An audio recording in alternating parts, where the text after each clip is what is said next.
Hola chicos y chicas de YouTube. Bueno, hoy les traigo Smile, pero solo este tiene un ojo pegado.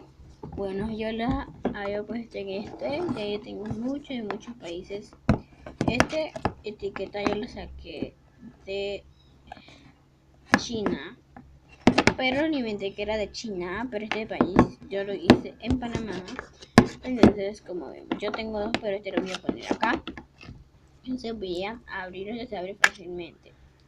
Como primero va a ser como un asco, pero no se pegan las manos ni nada. Miren,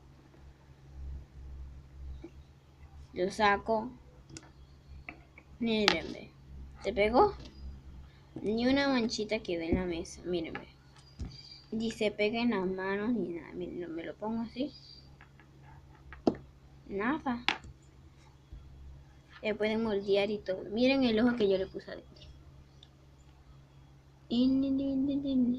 Este ojo es falso.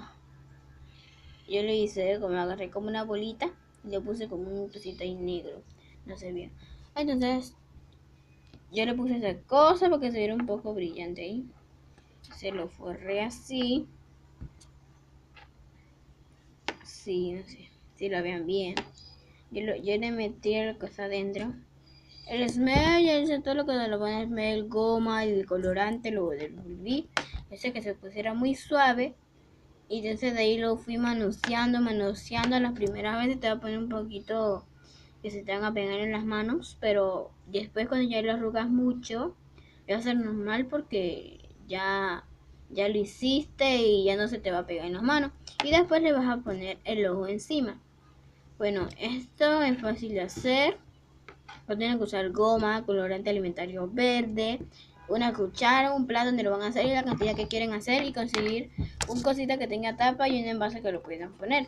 Y poner en la etiqueta que sea de internet. Yo saqué esta etiqueta de internet. Esta figura la saqué de internet y yo le puse el nombre. Se llama Crystal Smell. Bueno, ese también